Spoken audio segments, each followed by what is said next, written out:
Hello बच्चों, I am doctor Atula from doctor Atula's house of biology.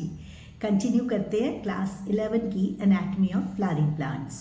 पिछले video में हमने टेकअप किया था टिश्यू सिस्टम्स को, तो अभी हम टेकअप कर रहे हैं one by one root, stem and leaf के स्ट्रक्चर्स, और उनमें भी कैसे मोनोकॉट्स और डाइकॉट्स एक दूसरे से डिफरेंट होते हैं। तो सबसे पहले हम टेकअप कर रहे हैं डाइकॉट रूट का स्ट्रक्चर। रूट में हमने जैसे बात की थी कि एपिडर्मल सिस्टम है बाहर वाला, ग्राउंड सिस्टम, उसके बाद ग्राउंड टिश्यू की प्रेजेंस, उसके बाद वैस्कुलर टिश्यू की प्रेजेंस है। तो उसी चीज़ को टेकअप करते हैं। सबसे पहले बाहर वाली लेयर, आउटर मोस्ट लेयर। हर एक लेयर में आपने क्या दिमाग में रखना है कि वो सीक्वेंस लेयर्स की फ्रॉम आउटसाइड इनवर्ड्स, और साथ ही साथ आपने भी ये भी नोटिस करना है कि कौन से टाइप ऑफ सेल है, वेदर इट इज़ पेरेन्काइमेटस, कॉलनकाइमेटस और स्क्लेरेन्काइमेटस। तो उससे आप जब कंपेयर एंड कंट्रास्ट करोगे तो आपको दिक्कत नहीं पड़ेगी एमसीक्यूज सॉल्व करने में। तो डाइकॉट रूट को हम स्टार्ट कर रहे हैं। सबसे पहले आती है एपिडर्मिस। एपिडर्मिस से ही कुछ सेल्स जो है वो उसमें से प्रोट्रूड करके रूट हेयर की प्रेजेंस हो जाती है। हमने कहा था यूनिसेलुलर होते हैं root hair and water absorption में हेल्प करते हैं। एपिडर्मल सेल्स सारे के सारे पेरेन्काइमेटस सेल्स थे। उसके बाद एपिडर्मिस के जस्ट अंदर जाएं तो कॉर्टेक्स वाली लेयर, कॉर्टेक्स के सेल्स अगेन पेरेन्काइमेटस इन नेचर है। कॉर्टेक्स में इंटरसेलुलर स्पेसेस की प्रेजेंस है। स्टोरेज का फंक्शन परफॉर्म करते हैं पेरेन्काइमेटस सेल्स सारे के सारे। इसी कॉर्टेक्स की इनरमोस्ट लेयर को हम एंडोडर्मिस बोलते हैं। एंडोडर्मिस और कॉर्टेक्स के बाकी के सेल्स में क्या डिफरेंस है कि उनमें इंटरसेलुलर स्पेसेस हैं, लेकिन एंडोडर्मल सेल्स एक तो इनकी शेप डिफरेंट है, ये बैरल शेप होते हैं, वो अदरवाइज राउंडेड स्ट्रक्चर के होते हैं, और दूसरा इनके अंदर इंटरसेलुलर स्पेसेस आर एब्सेंट। अब ये रूट है तो इसका एक और कैरेक्टरिस्टिक फीचर है, इसके अंदर होती है रेडियल और इनर टेंजेंशियल वॉल्स के ऊपर कैस्पेरियन स्ट्रिप्स। वो क्या है? थिकनिंग्स हैं लिग्निन और सुबरिन की। इस थिकनिंग की वजह से ये स्ट्रक्चर जो है इम्पर्मिएबल टू वाटर बन जाता है। तो इसका बहुत सही सिग्निफिकेंस है कि एंडोडर्मिस के सेल्स में सभी इम्पर्मिएबल है। आप देखोगे अगर रूट का स्ट्रक्चर देखें, गोल स्ट्रक्चर है ना, तो हर तरफ से रूट हेयर जो है वो पानी एब्जॉर्ब करते हुए आ रहे हैं। कॉर्टेक्स में वो पानी आगे मूव कर रहा है, लेकिन अब जब उसे आगे कंडक्ट होना है तो इस तरीके से असाइन किया गया कि जाइलम में पहुंच के सिर्फ पैसेज सेल्स जो कि बिल्कुल जाइलम के ऑपोजिट पड़े होते हैं, उन सेल्स को छोड़ के बाकी के सारे सेल्स जो हैं वो एंडोडर्मल सेल्स, वो सारे के सारे लिग्निन और सुबरिन की प्रेजेंस है, सुबराइज सेल्स हैं, we call them Casparian strips. तो इससे क्या होगा? टारगेटेड जगहों पे सिर्फ पैसेज सेल में से पानी जाएगा, बाकी सारी जगह से पानी नहीं जाएगा। तो अब जाइलम जो है वो पानी को ऊपर कंडक्ट करके ले जाएगा। तो आप अंडरस्टैंड करते हो कैस्पेरियन स्ट्रिप की सिग्निफिकेंस। ये रूट में ही प्रेजेंट है, स्टेम में ये एब्सेंट होती है। अब एंडोडर्मिस से आगे चले तो हमारे पास अगेन कुछ थिक वॉल्ड पेरेन्काइमेटस सेल्स हैं, we call them pericycle. Pericycle के सेल्स की सिग्निफिकेंस क्या है कि यहाँ से लेटरल रूट्स की इनिशिएशन होती है, वन। एंड दूसरी चीज़, जब सेकेंडरी ग्रोथ होनी है ना, तो वैस्कुलर कैम्बियम जो है वो यहीं से फॉर्म होगा। वैस्कुलर कैम्बियम क्या है? ये वो स्ट्रक्चर है जिससे ultimately secondary xylem and secondary phloem की फॉर्मेशन होनी है। सेकेंडरी ग्रोथ क्या थी? इंक्रीज इन गर्थ को सेकेंडरी ग्रोथ कहते हैं। अब इसके अलावा पेरिसाइकल के बाद हमारे पास जाइलम फ्लोएम हमने बात की थी ना, रेडियल, र से रूट, र से रेडियल वैस्कुलर बंडल्स। तो ऑल्टरनेटली पड़े हुए हैं जाइलम फ्लोएम, और उन ऑल्टरनेट स्ट्रक्चर्स के, जाइलम और फ्लोएम के स्ट्रक्चर्स के बीच में जो गैप्स बचे हैं वहाँ पर सारे पर कंजंक्टिव टिश्यू की प्रेजेंस होती है। तो यूजुअली अगर हम देखें तो 2 से लेके 4 तक जाइलम और फ्लोएम के पैचेस प्रेजेंट होते हैं। तो इसे डायआर्क, ट्रायआर्क, टेट्रार्क ऐसे डिनोट करते हैं। तो अंदर जो जितना भी सारा स्ट्रक्चर है, अगर हम देखें कि एंडोडर्मिस के अंदर जो पड़ा है, मतलब कि pericycle, xylem, phloem, conjunctive tissue और पित्त, ये सारा मिलाकर स्टील कहलाता है। तो वैस्कुलर बंडल से कैसे स्टील डिफरेंस है का डिफरेंस है, वैस्कुलर बंडल में जाइलम, फ्लोएम एंड कैम्बियम आता है, वेयर एज स्टील के अंदर जो कुछ भी एंडोडर्मिस के अंदर है, मतलब पित्त भी आ जाएगी, कंजंक्टिव टिश्यू भी इसी में कवर हो जाएगा। तो ये तो थी हमारे पास डाइकॉट रूट। रिपीट करते हैं, बाहर एपिडर्मिस, एक्सटेंशंस उसकी root hair, cortex, epidermis, cortex और एंडोडर्मिस, ये पैरेन्काइमेटस सेल्स थे। कॉर्टेक्स के सेल्स में इंटरसेलुलर स्पेसेस की प्रेजेंस थी और एंडोडर्मिस में नहीं थी इंटरसेलुलर स्पेसेस, लेकिन क्या था, कैस्पेरियन स्ट्रिप्स थी जो कि इंसुलेट करती थी। उसके बाद नेक्स्ट हमारे पास पेरिसाइकल, पेरिसाइकल के अंदर ऑल्टरनेट रेडियाई पे पड़े हुए जाइलम एंड फ्लोएम, उनके बीच में कंजंक्टिव टिश्यू और सेंटर में बहुत ही नॉमिनल सी निग्लेजिबल पित्त या प्रेजेंट या एब्सेंट ही बिल्कुल भी, तो ऑलमोस्ट निग्लेजिबल सी है। मोनोकॉट रूट का ऑलमोस्ट सेम स्ट्रक्चर होता है जैसा डाइकॉट रूट का था, वही एपिडर्मिस की प्रेजेंस बाहर, फिर उसके बाद कॉर्टेक्स की प्रेजेंस, फिर उसके बाद एंडोडर्मिस, देन पेरिसाइकल। लेकिन जाइलम और फ्लोएम के पैचेस वो 2 to 4 थे डाइकॉट में, यहाँ पर ये 6 to many, तो ऐसी कंडीशन को हम पॉलीआर्क वर्ड यूज करते हैं उसके लिए। एंड दूसरी चीज क्या थी, सेंटर में वेल डिफाइंड पित्त इज प्रेजेंट। तो बस इतना ही वेरिएशन है डाइकॉट और मोनोकॉट रूट के बीच में, बाकी सारा का सारा स्ट्रक्चर इनका सबका सेम है। अब हम अगला टेकअप करते हैं डाइकॉट और मोनोकॉट स्टेम के स्ट्रक्चर के डिटेल्स। तो अगर हम स्टेम की बात करें तो स्टेम में अगेन एपिडर्मिस, उसके अंदर से निकली हुई प्रोट्रूबरेंसेस, वो प्रोट्रूबरेंसेस अब क्या कहला रही हैं, trichome, and they are multicellular, और ये क्या था, प्रोटेक्टिव इन फंक्शन होते हैं। तो सिमिलरली ये जितना भी पानी का लॉस है उसको भी ये प्रिवेंट करते हैं। अब बात करते हैं एपिडर्मिस, अगेन पेरेन्काइमेटस सेल्स हैं। हाइपोडर्मिस, वहाँ पर रूट के अंदर ऐसे हाइपोडर्मिस नहीं थी, हम साथ साथ ही ना रूट और स्टेम को कंपेयर भी करते जाएंगे, and in the end I will summarise also. तो जो हाइपोडर्मिस है, हाइपोडर्मिस क्या है, कॉर्टेक्स की बाहर वाली लेयर को हाइपोडर्मिस बोलते हैं। हाइपोडर्मिस इज कॉलेनकाइमेटस, तो क्योंकि ये कॉलेनकाइमेटस है तो थोड़ी सी ये मैकेनिकल स्ट्रेंथ प्रोवाइड करेगी। उसके इमीडिएटली बाद कॉर्टेक्स आ जाता है, कॉर्टेक्स इज पेरेन्काइमेटस इन नेचर, तो स्टोरेज का फंक्शन परफॉर्म करेगा। अब यहाँ पर क्या है, जो एंडोडर्मिस है ना, उसके वेवी मार्जिन्स होते हैं, it contains starch, that's why we call it starch sheath. कैसे फर्क थी एंडोडर्मिस रूट से, रूट के अंदर कैस्पेरियन स्ट्रिप्स थी, यहाँ पर वो कैस्पेरियन स्ट्रिप्स नहीं है, एंड एंडोडर्मिस का यहाँ पर वेवी मार्जिन है।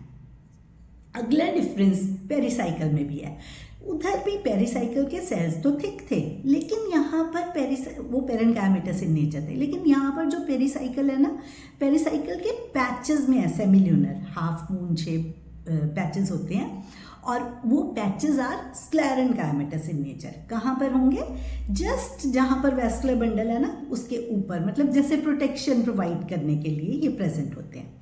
उसके बाद आता है वैस्कुलर बंडल। वैस्कुलर बंडल में फ्लोएम, ऐसे ही किया था हमने कि कोई भी वैस्कुलर बंडल होता है तो फ्लोएम टुवर्ड्स आउटसाइड होता है, तो फ्लोएम, क्योंकि ये डाइकॉट स्टेम है तो इसके अंदर ओपन वैस्कुलर बंडल्स होते हैं, तो जस्ट फ्लोएम के बाद कैम्बियम, कैम्बियम के जस्ट नीचे जाइलम की प्रेजेंस होती है। तो ये क्या थे, conjoint collateral open type of vascular bundles. Interestingly इसके जो वैस्कुलर बंडल्स हैं, they are arranged in the form of a ring, तो रिंग के अंदर इसकी प्रेजेंस होती है। वैस्कुलर बंडल का एक और नाम होता है, वी कॉल इट फैसिकल। उस हिसाब से अगर हम देखें तो जो कैम्बियम है उसे बोलते हैं इंट्राफैसिकुलर कैम्बियम। ये इंट्राफैसिकुलर कैम्बियम की प्रेजेंस है, इसका मतलब जो बाद में बनेगा सेकेंडरी ग्रोथ के लिए उसे हम बोल देंगे इंटरफैसिकुलर कैम्बियम। तो ये जो वैस्कुलर कैम्बियम है सेकेंडरी ग्रोथ होने के टाइम पे secondary xylem towards inner side और सेकेंडरी फ्लोएम टुवर्ड्स आउटसाइड बनाता है, फॉर्म करता है। अब ना सेंटर में बिल्कुल अगर हम देखें तो पित्त की प्रेजेंस है, पित्त इज वेल डिफाइंड। थोड़ा सा यहाँ पे हमें कन्फ्यूजन्स होते हैं, समझ में नहीं आता कि कैसे रूट में क्या है, स्टेम में क्या है, कौन से वाले में, डाइकॉट में कैसे है, मोनोकॉट में कैसे है। तो आपको क्या याद रखना है, monocot root and dicot stem have well defined pith. इसके साथ ही साथ रूट और स्टेम में एक और वेरिएशन है। क्या होता है कि जो वैस्कुलर बंडल्स है ना, उसके अंदर दो तरह के जाइलम होते हैं। एक होता है प्रोटोजाइलम, एक होता है मेटाजाइलम। प्रोटोजाइलम पतला जाइलम, फर्स्ट फॉर्म्ड, पी से प्रोटो, पी से पतला, याद रखो। तो first formed xylem is protoxylem, metaxylem is formed on the later stage, metaxylem is मोटाजाइलम। तो छोटी जिसके अंदर वेसल्स की डायमीटर है दैट इज प्रोटोजाइलम, जिसमें बड़ा डायमीटर है वेसल्स का वो हमारे पास मेटाजाइलम है। अगर हम यहाँ पर देखें रूट के अंदर, प्रोटोजाइलम इज टुवर्ड्स आउटसाइड, ऐसे जाइलम को जिसमें कि protoxylem is towards outer side and metaxylem is towards inner side, उसको बोलते हैं एग्जैक्ट वैस्कुलर बंडल। किस बेसिस पे है, on the basis of position of protoxylem. अगर प्रोटोजाइलम टुवर्ड्स आउटसाइड है तो वो दैट इज एग्जैक्ट। तो रूट के अंदर एग्जैक्ट होता है, वेयर स्टेम के अंदर इट इज एंडाक। एंडाक क्या है, प्रोटोजाइलम टुवर्ड्स इनर साइड है and metaxylem towards outside present है। ये तो था हमारे पास डाइकॉट स्टेम की बात। अब डाइकॉट स्टेम के बाद हम बात करते हैं मोनोकॉट स्टेम की। तो मोनोकॉट स्टेम, अगर आप टोपोग्राफिक पिक्चर दोनों की देखो, डाइकॉट और मोनोकॉट की, डाइकॉट में आपको क्लियर कट अंदर एक रिंग शेप स्ट्रक्चर और वेल डिफाइंड पिथ नजर आएगी, वेयर एज मोनोकॉट के अंदर स्कैटर्ड वैस्कुलर बंडल्स हैं। ये फर्स्ट मेजर डिफरेंस है इनके अंदर। अगेन मतलब बात तो वैसे ही करेंगे कि हाँ सारे स्ट्रक्चर सेम होते हैं, लेकिन जितना रूट का मिलता था ना, डाइकॉट और मोनोकॉट रूट बहुत रिजेंबल करती थी, ऐसा नहीं है।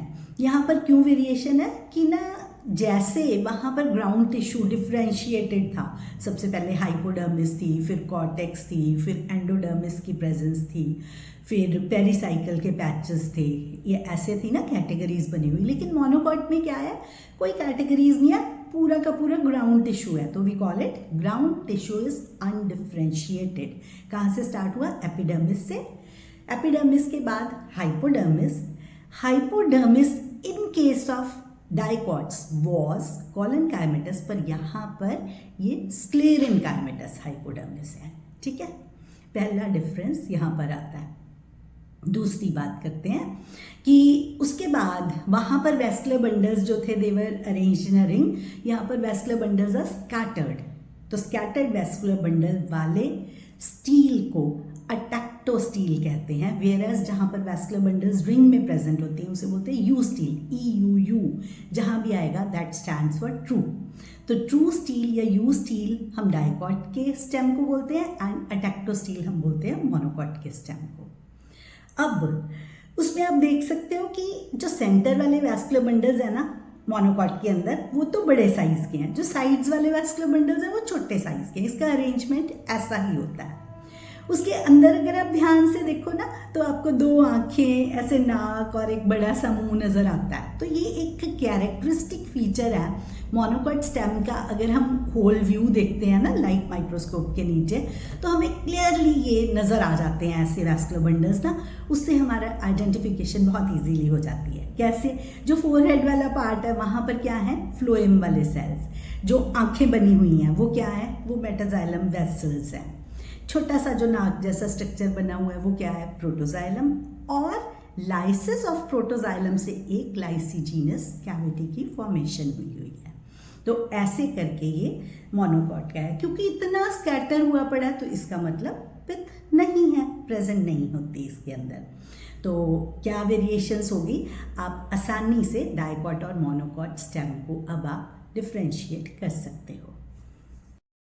अब नेक्स्ट हम टेकअप करते हैं लीफ को।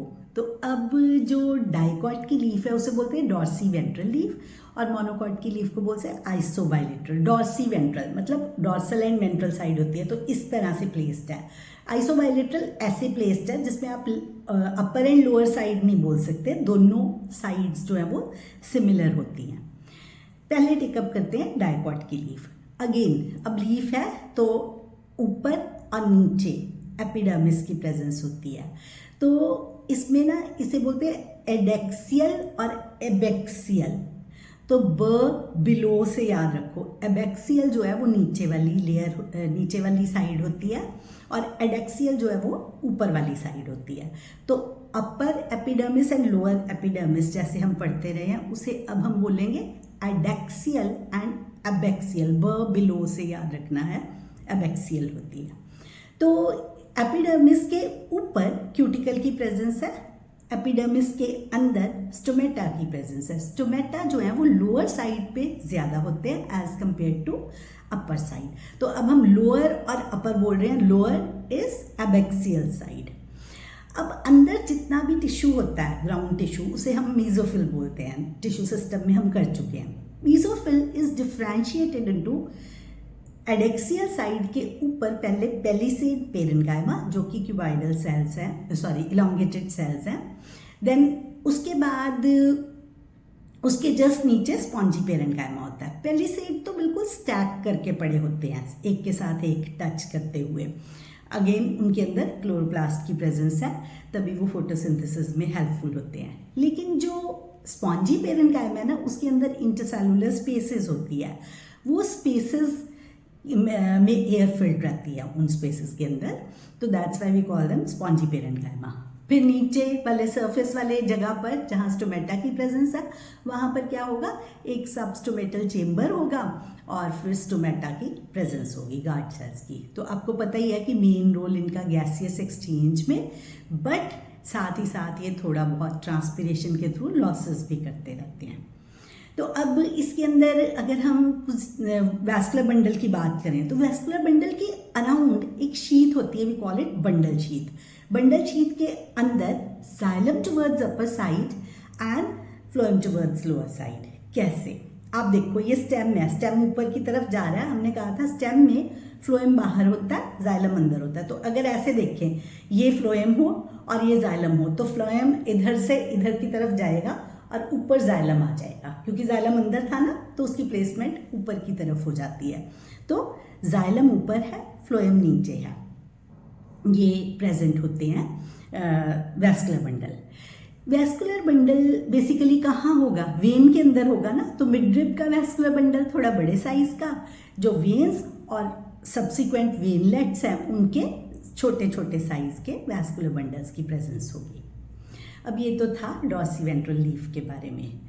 इसी में अगर हम आइसोबायलेटरल मतलब मोनोकॉट लीफ की बात करें, तो मोनोकॉट लीफ में पता क्या होता है, जो मीजोफिल, वो तो सरफेस तो वैसे ही है, एपिडर्मिस दोनों साइड की एपिडर्मिस की प्रेजेंस है, और स्टोमेटा जो कि ज़्यादा प्रेजेंट थे एबैक्सियल सरफेस पे, बिलो सरफेस पे, as compare to the adaxial surface, अब यहाँ पर इक्वली डिस्ट्रीब्यूटेड है। दूसरी चीज़, इसके अंदर क्या डिफरेंस होता है कि जो मीजोफिल है that is undifferentiated, ground tissue is undifferentiated. ऐसा ही हमने स्टेम में भी किया था, मोनोकॉट स्टेम में भी ग्राउंड टिश्यू वॉज अनडिफ्रेंशिएटेड। यहाँ पर भी मीजोफिल के सारे सेल्स एक ही जैसे हैं, और उसमें जो वैस्कुलर बंडल है अगेन वो प्रेजेंट है। तो वैस्कुलर बंडल में क्या होता है कि जो पैरेलल वेनेशन वाले हैं ना, ये सारे जो मोनोकॉट्स होते हैं, तो पैरेलल वेनेशन वालों में वैस्कुलर बंडल का साइज ना बस एक जो सेंटर वाली है उसमें थोड़ा सा, मिडरिब में थोड़ा सा बड़ा होगा, बाकी सारे इक्वल साइज के होंगे, क्योंकि ऐसे वेन्स और वेनलेट्स के साइजेस में नहीं ना डिफरेंस होता पैरेलल वेनेशन में, इसलिए। तो अब साथ ही साथ एक और फीचर है इसके अंदर आइसोबायलेटरल लीफ में, कि क्या होता है कि जो एडेक्सियल सरफेस है ना, वहाँ पर कुछ एपिडर्मिस के जो सेल्स हैं वो ना वेन्स के अराउंड जो हैं वो लार्ज और कलरलेस सेल्स में कन्वर्ट हो जाते हैं, और जो अंदर से एम्प्टी होते हैं। तो क्या होता है कि ये ना अपने अंदर पानी भर लेते हैं, टर्जिड हो जाते हैं। तो जब वाटर स्ट्रेस की कंडीशन आएगी तो इनमें से पानी लूज हो जाएगा। जब लूज कर जाएंगे पानी, तो ये लीफ को रोल कर देंगे। तो इसका मतलब वाटर स्ट्रेस से बचने के लिए मोनोकॉट लीव्स ने ये एक स्पेशल मैकेनिज्म बनाया है। तो इन सेल्स को बोलते हैं बुलिफॉर्म या मोटर सेल्स। तो ये बेसिक ग्रॉस अगर हम देखें तो वेरिएशंस बनती हैं। डाइकॉट, आई होप अब आपको अच्छे से डाइकॉट और मोनोकॉट स्टेम, डाइकॉट और मोनोकॉट लीफ और हमारे पास डाइकॉट एंड मोनोकॉट रूट के डिफरेंसेस आगे होंगे। तो क्विक हम रीकैप करते हैं सिर्फ रूट और स्टेम के डिफरेंसेस का, क्योंकि उसको हमने अलग टेकअप नहीं किया था। रूट के अंदर यूनिसेलुलर रूट हेयर ऊपर से नीचे की तरफ आ रहे हैं, unicellular root hair, multicellular stem hair जिसे हम ट्राइकोम्स बोलते हैं। रूट के अंदर अगर हम देखें तो रेडियल वैस्कुलर बंडल्स, स्टेम में कंजाइंट कोलेटरल वैस्कुलर बंडल्स। उसके बाद रूट में जो प्रोटोजाइलम टुवर्ड्स आउटर साइड तो एक्जैक्ट वैस्कुलर बंडल, और स्टेम के अंदर एंडार्क वैस्कुलर बंडल्स होते हैं। आई होप आपको ये सारे कंसेप्ट्स क्लियर हो गए होंगे। अपने डिफरेंसेस की फॉर्म में अगर आप इसको कंपेयर एंड कंट्रास्ट करके याद करोगे तो आपको कोई प्रॉब्लम नहीं आएगी। All the best.